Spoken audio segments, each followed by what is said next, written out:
سمیں قاتل سمجھتے ہیں اور ہمیشہ اپنے گھر کی اور دوران سفر ٹرین کے ڈبے کی کھڑکیاں مضبوطی سے بند کر کے سوتے ہیں۔ ہسپانوی مزدور منہ کھولے خراٹے لے رہا تھا۔ دونوں راہبائیں بالکل اکڑو جیسی سوئی ہوئی تھیں۔ جب کبھی پٹری بدلنے سے ٹرین جھولتی تو ان کے سر آپس میں ٹکرا جاتے، مگر وہ فوراً سنبھل جاتی اور پھر اکڑ کر بیٹھ جاتی۔ فرانسیسی جوڑا آپس میں گڑمڑ ہو کر سو رہا تھا۔ نوجوان عورت کا سر بدستور میرے شانے پر آرام کر رہا تھا۔ اس کا سانس بے حد گرم تھا۔ معاف کیجیے گا، میں نے آہستہ سے اپنا شانہ ہلایا۔ اوں، عورت نے نیند میں ڈوبی ہوئی دائیں آنکھ کھول کر کہا اور پھر مسکرا کر میرے اور قریب ہو گئی۔ معاف کیجیے گا، میں ڈبے سے باہر جانا چاہتا ہوں، میں نے شانہ جھٹک کر کہا۔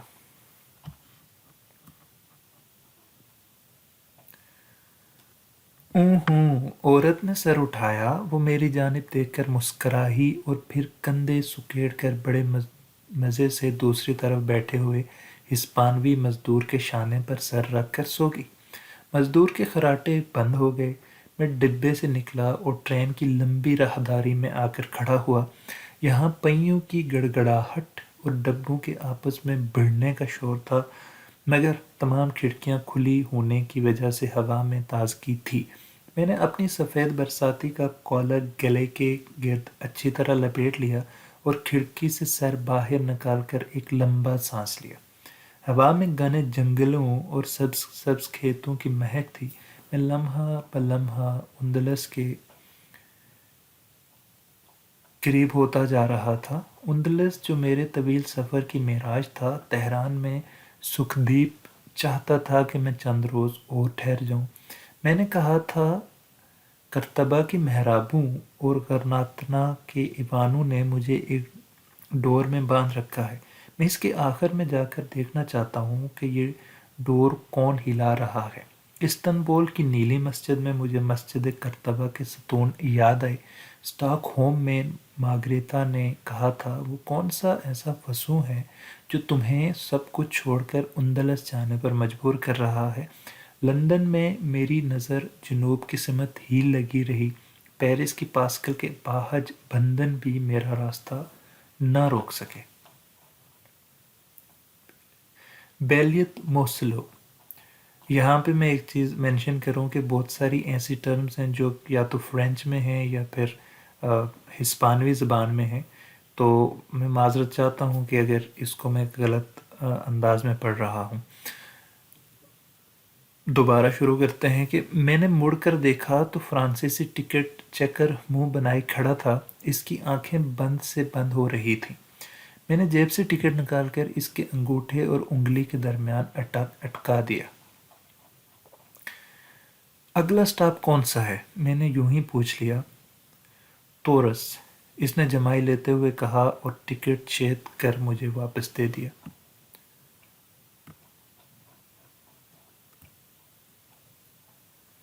اس کے جانے پر میں نے اپنی کونیاں کھڑکی کی چوکھٹ پر ٹکا دیں اور باہر دیکھنے لگا۔ ہر شے تاریکی میں ڈوبی ہوتی تھی۔ خنک ہوا میں خوشبو تھی، خوشبو اپنے وطن کی۔ تورس قریب آ رہا تھا، تورس جہاں جبل طارق سے بپھرنے کے بعد مسلمانوں کی فتوحات کی طوفانی لہر مدھم ہوئی اور پھر ہموار ہو کر زمین پر بچھ گئی۔ مسلمان ہسپانیہ اور پرتگال فتح کرنے کے بعد فرانس کے ایک بڑے حصے پر قابض ہو گئے۔ کبن لکھتا ہے، دمشق اور سمرقند کے سلطان کی افواج گاسکنی کے انگوروں کے باغات اور بوردے کے شہر سے بھی آگے نکل گئیں، یہاں تک کہ فرانس کے جنوبی حصے نے دریائے کیرون سے دریائے روہن تک مسلمانوں کے عادات و اطوار اپنا لیے۔ اندلس کے اموی گورنر عبد الرحمن الغافتی نے 736 کے موسم بہار میں بلند کو پیرانیز عبور کیے اور دریائے گیرون کے کنارے ڈیوک آف یورڈس کو شکست دینے کے بعد بوردے پر حملہ آور ہوا۔ بوردے کے بعد پاٹریز سرنگوں ہوا اور مسلمان افواج تورس کی جانب بڑھیں، جہاں یورپ کی نیم وحشی افواج چارلز مارٹل کی زیر قیادت سفارہ ہوئی تھی۔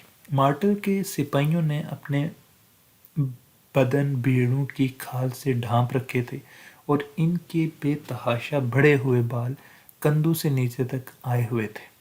لڑائی شروع ہوئی۔ انہیں کے 7ویں روز الغافتی میدان جنگ میں کام آیا اور ارب بقول انتھونی نوٹنگ ایک زیرک رہنما کی سرگردگی میں آسمان کی بلندیاں چھو لیتے ہیں، مگر اس کی غیر موجودگی انہیں ذلت کی گہرائیوں میں دھکیل دیتی ہے۔ الغافی کے مارے جانے پر عرب بدل گئے۔ اس شب خون کے خیموں میں زمانہ جاہلیت کے قبائلی جھگڑوں نے پھر سر اٹھا لیا۔ یمنی، نجدی، حجازی اور شامی متفقہ طور پر کسی ایک شخص کو قائد تسلیم کرنے میں ناکام ہو گئے۔ انہوں نے اپنے خیمے سمیٹے اور رات کی تاریکی میں روح پوش ہو گئے۔ گبن لکھتا ہے اگر مسلمانوں کی فتوحات کا سلسلہ یوں ہی جاری رہتا تو فرات اور نیل عبور کر لینے والے تمام قوم کے لیے دریائے رائن پار کر لینا چنداں دشوار نہ تھا۔ ان کا بحری بیڑا بڑی آسانی سے دریائے ٹیمز میں داخل ہو جاتا۔ جنگ توروز میں عیسائیوں کی شکست ہو جاتی تو آج آکسفورڈ میں بائبل کے بجائے قرآن پڑھایا جاتا اور کلیسا سینٹ پیٹرز پر صلیب کی بجائے ہلال نصب ہوتا۔ فلپ حتیٰ اس جنگ کو زیادہ اہمیت نہیں دیتے۔ وہ لکھتے ہیں کہ جنگ تو تورس کسی صورت میں بھی فیصلہ کن نہ تھی، کیونکہ صرف 2 سال بعد مسلمانوں نے ایویان اور 9 سال بعد لی اون جیسے مشہور فرانسیسی شہر ڈھونڈ ڈالے۔ پھر ناربون کی باری آئی اور جہاں سے گرفتاری کے لیے عیسائی مسجد قرطبہ کی تعمیر پر لگائے گئے۔ رات کے پچھلے پہر توروز آیا، میرے ڈبے کا دروازہ کھلا اور وہ جوان عورت آنکھیں ملتی ہوئی باہر نکل آئی۔ تورس، اس نے جلدی سے پوچھا۔ میں نے سر ہلایا۔ بون وائچ، اس نے شرارت سے لب سکیڑے اور ٹرین سے اتر کر پلیٹ فارم سے پرے تاریکی میں گم ہو گئی۔ اس کا سر میرے شانے کے ساتھ آ لگا تھا۔ مسلمان تورس تک آپ پہنچتے تھے، وہ مجھ سے علیحدہ ہو کر تاریکی میں گم ہو چکی تھی۔ یورپ مسلمانوں کے قدموں میں تھا اور پھر ایک خواب تاریکی میں جذب ہو گیا۔ انجن نے وسل دی اور گاڑی رینگنے لگی، بالکل آہستہ آہستہ، جیسے آج سے پورے 1237 برس پیشتر مسلمان ایک سیاہ رات میں تورس سے روپوش ہو گئے تھے۔ گاڑی اسٹیشن سے باہر نکلی تو مجھے احساس ہوا کہ عربوں کی اندلس کی حدود یہاں سے شروع ہوتی تھی۔ ان کی آمد سے قبل ہسپانیہ کا ایک صوبہ وہاں بسنے والی قوم و نڈال کی مناسبت سے وندلوسیا یعنی وندالوں کا مسکن تھا، جو بعد میں بگڑ کر اندلیسیا ہوا اور پھر اندلس میں بدل گیا۔ عرب ان تمام علاقوں کو اندلس کہتے تھے جہاں آج کل ہسپانیہ، پرتگال اور جنوبی فرانس کے اس حصے میں جہاں میری گاڑی جا رہی تھی شامل ہیں۔ زوروں احباؤں کی انگلیوں میں تسبیح کے دانے پھیل رہے تھے۔ فرانسیسی جوڑا اپنے شکن آلود لباس درست کر رہا تھا اور ہسپانوی مزدور اپنی بڑھی ہوئی داڑھی کھجلانے کے ساتھ ساتھ ایک پیاز کھلانے میں مصروف تھا۔ صبح ہو چکی تھی اور ہم ہسپانیہ کے سرحدی قصبے میں ایرون میں داخل ہو رہے تھے۔ کسٹم کی چیکنگ خاصا صبر آزما مرحلہ تھا۔ میں فرانس سے ہسپانیہ میں داخل ہونے والے سیاحوں کی ایک طویل قطار میں اپنا سامان کا تھیلا کندھوں پر ڈالے پلیٹ فارم پر کھڑا جمائیاں لے رہا تھا۔ میری باری آئی تو کسٹم آفیسر نے سامان کھولنے کو کہا۔ میں نے اپنے تھیلے کی گرہ کھول کر اسے کاؤنٹر پر رکھ دیا۔ کسٹم آفیسر نے تھیلے میں رکھی کتابوں پر ایک نظر ڈالی۔ مورزن اسپین ہوں، ورش اسپین، نو الحمرا کی کہانیاں۔ اس نے باقاعدہ منہ بنا لیا اور میرے پاسپورٹ پر مور لگا کر مجھے فارغ کر دیا۔ میرے پیچھے 2 امریکی لڑکیاں کھڑی تھیں جنہیں کسٹم آفیسر نے ہاتھوں ہاتھ لیا۔ سامان کی تلاشی تو درکنار، اس نے اس کے پاسپورٹوں پر مور لگانے کے بعد ان کو سلوٹ بھی کیا۔ لڑکیاں خوش شکل تھیں اور ہسپانیہ ہسپانوی چاہے زندگی کے کسی بھی شعبے سے متعلق ہو قدرتی طور پر حسن پرست ہوتا ہے۔ کسٹم سے فارغ ہو کر میں دوسرے مسافروں کے ساتھ ایک ہسپانوی گاڑی میں سوار ہو گیا جو سان سباستان تک جا رہی تھی۔ ڈبے میں ایرون کے گرد و نواح میں رہنے والے مزدوروں کا بے پناہ ہجوم تھا جو صبح سویرے سان سبستان کے کارخانوں میں کام کرنے جا رہے تھے۔ ان کا لباس اور جسمانی صحت کا معیار اس بات کا پتہ دے رہے تھے کہ ہسپانیہ یورپ کا غریب ترین ملک ہے۔ گاڑی کی رفتار بے حد آہستہ تھی۔ ریلوے لائن کے پہلو میں واقع عمارتوں کی سفیدی اتری ہوئی تھی اور جا بجا پلستر کے اکھڑے جانے سے اینٹیں نظر آ رہی تھیں۔ گزشتہ شب سفر کا بیشتر وقت راہداری میں کھڑے ہو کر گزرا تھا، اس لیے اب نیند آ رہی تھی۔ میں کھڑکی کے ساتھ ٹیک لگا کر اونگنے لگا۔ دیکھیے، اگر آپ برا نہ مانیں تو ہم آپ کے ساتھ بیٹھ جائیں۔ میں نے بمشکل اپنی نیند سے بھاری آنکھیں کھولیں تو سامنے ہسپانوی کسٹم آفیسر کی پسندیدہ امریکی لڑکیوں کی کھڑے پایا۔ وہ گھبرائی ہوئی نظر آ رہی تھی۔ میں کھسک کر کھڑکی کے ساتھ لگ گیا اور وہ فوراً میرے برابر والی نشست پر براجمان ہو گئی۔ میرے ساتھ بیٹھی ہوئی پستہ قد اور قابل رشک صحت کی مالک لڑکی نیلے رنگ کی چست پتلون اور کالے سویٹر میں ملبوس تھی۔ سویٹر لمبائی میں چھوٹا ہونے کی وجہ سے پتلون تک پہنچتے پہنچتے رہ گیا تھا۔ وہ بارہا سویٹروں کو دونوں ہاتھوں سے کھینچ کر سویٹر اور پتلون کے درمیان فاصلے کو پر کرنے کی کوشش کرتی، مگر ہاتھ اٹھاتے ہی جسم کے بالائی حصے کے کھچاؤ کی وجہ سے سویٹر سکڑ کر پھر اپنی پرانی حالت میں آ جاتی اور پتلون کی بیلٹ کے عین اوپر اس کا سفید پیٹ نظر آنے لگتا۔ دوسری لڑکی نے، جس کا چہرہ قدرے لمبوترا تھا، اپنے کندھوں پر ایک خیز نما شال اوڑھ رکھی تھی۔ دراصل ان ہسپانوی مزدوروں نے بے حد تنگ کر رکھا تھا۔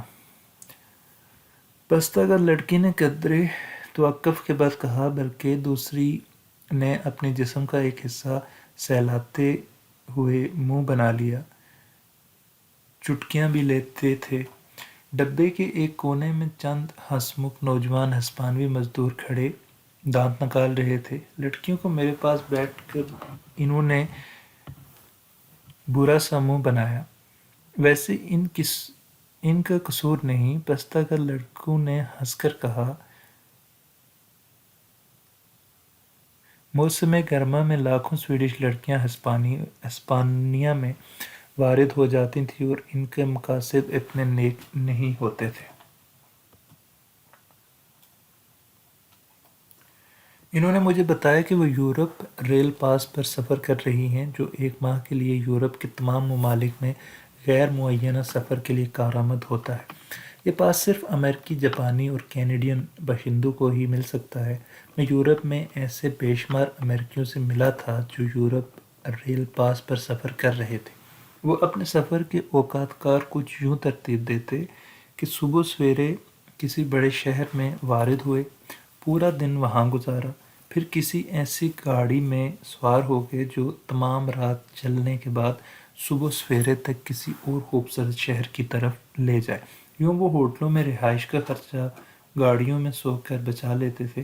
اگر ایک ہی شہر میں 2-3 روز قیام کرنے کا ارادہ ہوتا تو پھر ہر شام اسٹیشن پر جا کر کسی بھی سمت جاتی ہوئی گاڑی پر سوار ہو کر سو گئے، نصف شب کہیں اتر گئے اور مخالف سمت سے آتی ہوئی کسی اور گاڑی میں بیٹھ کر مزے سے سوتے ہوئے صبح سویرے واپس اسی شہر میں پہنچ گئے۔ ایرون سے سان سبستان تک سفر 40 منٹ میں طے ہوا۔ دوران سفر ہسپانوی مزدور بڑی باقاعدگی سے لڑکیوں کو گودتے رہے اور ان پر فکرے کستے رہے۔ گاڑی کھڑی ہوئی تو میں نے اپنا سامان کندھے پر رکھا اور پلیٹ فارم پر اتر گیا۔ مجھے بے حد بھوک لگ رہی تھی اور میری جیب میں پھوٹا پسیتا بھی نہ تھا۔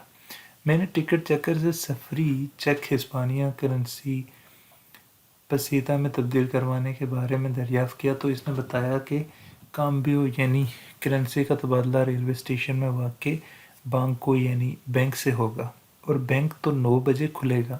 میں نے گھڑی پر نگاہ ڈالی، ابھی صرف 7 بجے تھے۔ چنانچہ میں ریلوے اسٹیشن کے ایک کونے میں سامان کا تھیلا سر کے نیچے رکھ کر لیٹ گیا۔ ابھی میں اونگنے کی تیاری کر رہا تھا کہ وہ عمر کی لڑکیاں پھر وارد ہو گئیں۔ اب آپ کو کون تنگ کر رہا ہے؟ میں نے وہیں لیٹے لیٹے دریافت کیا۔ کوئی بھی نہیں، پستہ قد لڑکی نے اپنا کالا سویٹر کھینچتے ہوئے ہنس کر کہا۔ ہم صرف یہ پوچھنا چاہتی ہیں کہ ہسپانوی کرنسی کہاں سے مل سکتی ہے؟ تشریف رکھیے، میں نے چمکیلے فرش پر ہتھیلی رکھ کر کہا۔ ہسپانوی کرنسی اسٹیشن کے بانکو سے ملے گی اور بانکو 9 بجے کھلے گا۔ چنانچہ انہوں نے بھی میری تنقید کی اور سامان سر کے نیچے رکھ کر چنانچہ انہوں نے بھی میری تقلید کی اور سامان سر کے نیچے رکھ کر اونگنے لگی۔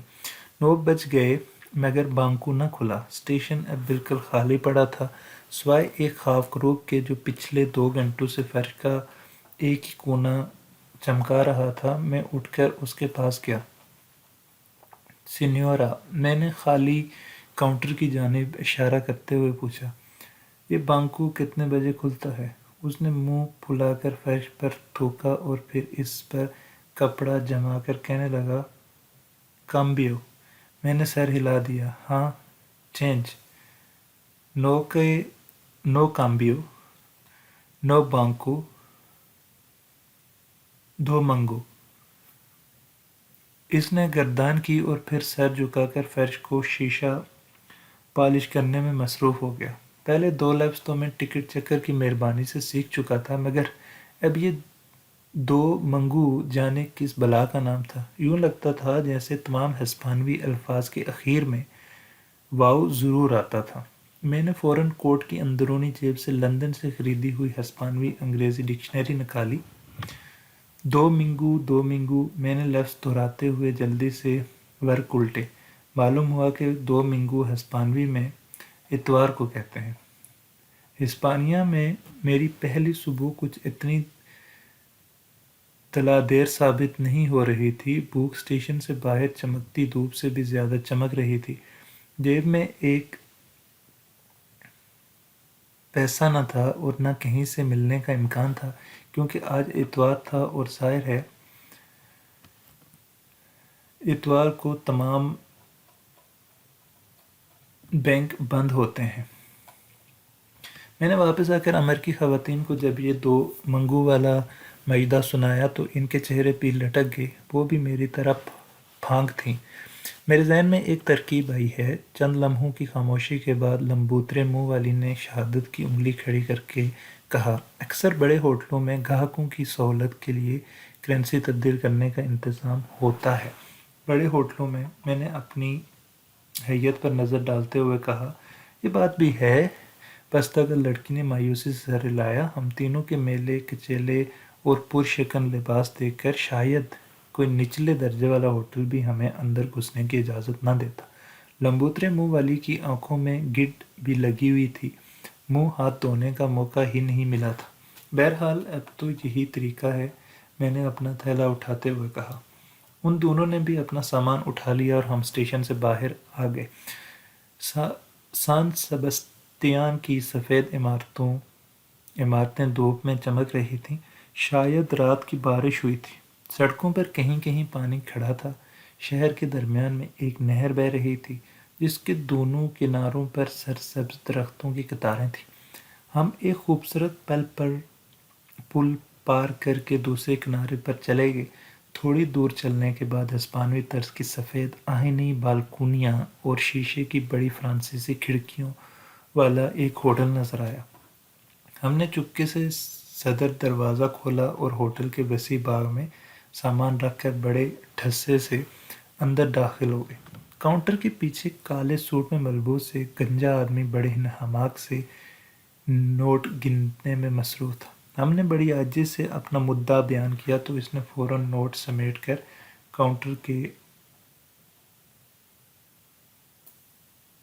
کاؤنٹر کے نیچے رکھ لیے اور پھر کسی قدیم گھڑیال کے پنڈولیم کی طرح سر ہلانے لگا۔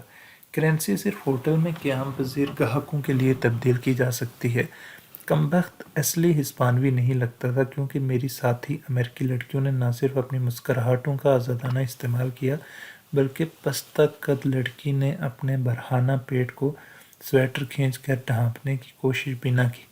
ہم مایوس ہو کر باہر آنے کو تھے کہ میری نظر ڈائننگ روم میں بیٹھی دو انگریز بوڑھیوں پر پڑی جو چائے پینے میں مشغول تھی۔ انگریز اس لیے کہ یورپ میں چائے پینے کا تردد صرف یہی قوم کرتی ہے۔ میں ڈائننگ روم کا دروازہ کھول کر ان کے پاس چلا گیا، نہایت رونی شکل بنا کر اپنی بپتا سنائی اور ان سے التجا کی کہ وہ ہوٹل میں مقیم گاہکوں کی حیثیت سے ہمیں کرنسی تبدیل کرانے میں مدد دیں۔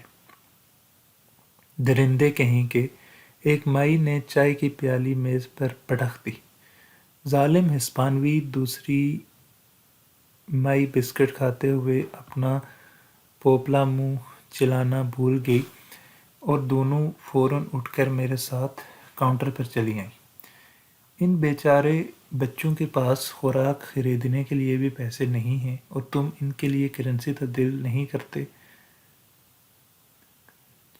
پیڈرو کے بچے، لیکن سوائے گاہکوں کے پیڈرو کے بچے نے لرزتے ہوئے اپنی صفائی میں کچھ کہنے کی کوشش کی۔ کیا ہم گاہک نہیں ہیں جو پچھلے 20 روز سے تمہارے اس استبل میں قیام پذیر ہیں؟ کیوں ایملی ڈیئر؟ ہاں ہاں باربرا ڈیئر، ہاں ہاں باربرا ڈیئر، اور 20 روز میں سے 16 دن بارش ہوتی رہی ہے۔ پوپلی مائی نے ہاں میں ہاں ملائی، اور ہمیں اس پیڈرو کے بچے نے یہ لکھ کر بلوایا تھا کہ اگست کے ان دنوں میں جہاں موسم خوشگوار رہتا ہے اور سورج چمکتا رہتا ہے۔ کیوں ایملی ڈیئر؟ ہاں باربرا ڈیئر، اس سے بہتر تھا کہ اپنی چھٹیاں لندن میں ہی گزار لیتیں، اور آج صبح ناشتے میں دیے گئے انڈے کم از کم 2 منٹ تک ابلتے رہے ہوں گے، حالانکہ میں نے خاص طور پر ہدایت کی تھی کہ میرا انڈا صرف پونے 2 منٹ تک ابالا جائے، کیونکہ ایملی ڈیئر جی وہ کرنسی اس سے قبل کہ ایملی ڈیئر اپنے جملے جلے ہوئے ٹوسٹ کا رونا روتیں، میں نے کرنسی کا رونا رو دیا۔ او ہو، تم بھول ہی گئی تھیں، دونوں نے معذرت بھرے لہجے میں کہا، اور پھر خیر آلود نگاہیں جما کر کہنے لگی۔ پیڈرو وہیں منجمد ہو گیا۔ جی میڈم، ان بچوں سے سفری چیک لے کر انہیں ہسپانوی پسیتے دے دو۔ جی میڈم، پیڈرو نے کھٹ سے کہا، اور فوراً ہم تینوں سے سفری چیک وصول کر کے ہمیں ہسپانوی پستیوں سے لاد دیا۔ ہم مائیوں کا شکریہ ادا کر کے ہوٹل سے باہر جانے والے تھے کہ ایملی ڈیئر نے ہمیں چائے کے لیے مدعو کر لیا۔ اس سے قبل کہ میں کچھ کہتا، لمبوترے منہ والی نے کہا، اوہ بہت بہت شکریہ، کہہ کر دعوت قبول کر لی۔ باربرا ڈیئر پوچلی مائی کرسی پر بیٹھتے ہی اپنی سہیلی سے مخاطب ہوئی۔ کیا ہے ایملی ڈیئر؟ دوسری مائی نے ہمارے لیے چائے بناتے ہوئے پوچھا۔ ہم نے آج ناشتے پر صرف ٹوسٹ اور مکھن کھایا تھا۔ پھر بسکٹوں کی پلیٹ لڑکیوں کے آگے رکھتے ہوئے کہا، پھر تمہارا انڈا پونے 2 منٹ کی بجائے 2 منٹ میں ابلا ہوا کیسے ہو سکتا ہے؟ ہاں یہ تو ہے مائی ڈیئر، اپنا بگلا سر کھجلایا اور پھر کچھ سوچ کر کہنے لگی، مگر پچھلے 20 روز میں 16 دن بارش بھی تو نہیں ہوئی، ہم تو صرف 10 روز سے یہاں مقیم ہیں۔ ہاں یہ بھی ہے۔ پوپلی مائی ہنس دی اور پھر ہم سے مخاطب ہو کر کہنے لگی، میرا خیال ہے ہم بوڑھی ہو چکی ہیں۔ جب ہم ہوٹل سے باہر نکلے تو ہماری جیبیں پستیوں کے بوجھ سے اور ہمارے پیٹ چائے اور بسکٹوں سے بوجھل ہو رہے تھے۔ پستہ کا لڑکی کا سویٹر مزید سکڑ چکا تھا۔ اب کیا ارادہ ہے؟ پستہ کا لڑکی نے اپنی ساتھی سے دریافت کیا۔ مجھے تو سان سیبستان سے وحشت ہونے لگی ہے۔ اسٹیشن پر آویزاں ٹائم ٹیبل کے مطابق 12 بجے ایک گاڑی میڈرڈ کے لیے روانہ ہوتی ہے، اسی پر سوار ہو کر میڈرڈ چلے جاتے ہیں، راستے میں سو بھی لیں گے۔ ایک رات کے لیے سامان سیبستان میں رک جائیں گے تو کیا حرج ہے؟ سویٹر والی لڑکی نے میری جانب معنی خیز نظروں سے دیکھتے ہوئے مسکرا کر کہا، ہاں کوئی حرج نہیں، مگر پھر بھی میں اکیلی کیا کروں گی؟